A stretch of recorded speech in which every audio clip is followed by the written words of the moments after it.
Problem solution চ্যানেলে আপনাকে স্বাগত। আজকে আমরা দেখে নেব কিভাবে অনলাইন থেকে নতুন ভোটার লিস্ট ডাউনলোড করা যায়। নতুন ভোটার লিস্ট ডাউনলোড করার জন্য সর্বপ্রথম আপনাকে কোনো একটি ব্রাউজার ওপেন করতে হবে এবং সেখানে টাইপ করতে হবে CEO West Bengal dot NIC dot in. এটি লিখে সার্চ করলে ওয়েবসাইটটি ওপেন হয়ে যাবে। এই ওয়েবসাইটটির লিঙ্ক আমি নিচে ডিসক্রিপশনে দিয়ে দেবো। আপনারা সেখান থেকে সরাসরি এই ওয়েবসাইটে আসতে পারবেন। ওয়েবসাইটটি ওপেন হওয়ার পর একটু স্ক্রল করে নিচে চলে আসবেন। এখানে একটি অপশন পাবেন ইলেক্টরস বলে। এই প্রথম অপশনটিতে আপনারা ক্লিক করবেন। যখনই এখানে ক্লিক করবেন পরবর্তী পেজটি চলে আসবে। পরবর্তী পেজে অনেকগুলো অপশন থাকবে।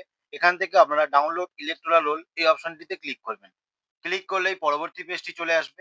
এখান থেকে আপনার জেলাটি চুজ করে নিতে হবে। তারপরে অ্যাসেম্বলির নামটি এখান থেকে চুজ করতে হবে। এখান থেকে আপনাকে ল্যাঙ্গুয়েজ চুজ করতে হবে। আপনি কোন ল্যাঙ্গুয়েজে অর্থাৎ কোন ভাষাতে ভোটার লিস্টটি ডাউনলোড করতে চান। যদি বাংলা ভাষাতে ডাউনলোড করতে চান সেক্ষেত্রে আপনারা বেঙ্গলি অপশনটি চুজ করবেন। আর যদি ইংরাজি ভাষাতে ডাউনলোড করতে চান সেক্ষেত্রে আপনারা ইংলিশ অপশনটি চুজ করবেন। এরপরে বলা হচ্ছে ইলেক্টোরাল টাইপ। এখান থেকে আপনারা ফাইনাল রোল ২০২৫ এই অপশনটি চুজ করবেন। এরপর এখানে একটি ক্যাপচার কোড শো হচ্ছে। ক্যাপচার কোডটি দেখে এখানে দিয়ে দেবেন। ক্যাপচার কোডটি দেওয়ার পর স্ক্রল করে নিচে চলে আসবেন।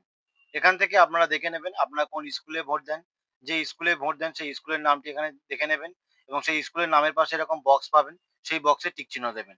বক্সে টিক চিহ্ন দেওয়ার পর এখানে একটি অপশন পেয়ে যাবেন ডাউনলোড সিলেক্টেড পিডিএফ। এই অপশনটিতে আপনারা ক্লিক করবেন। যখনই এখানে ক্লিক করবেন আপনাদের নতুন ভোটার লিস্টটি ডাউনলোড হয়ে যাবে। তো এভাবেই আপনারা অনলাইন থেকে নতুন ভোটার লিস্ট ডাউনলোড করতে পারবেন।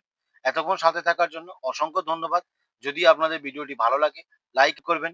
ভিডিওটি এখানে শেষ করছি। ভালো থাকবেন।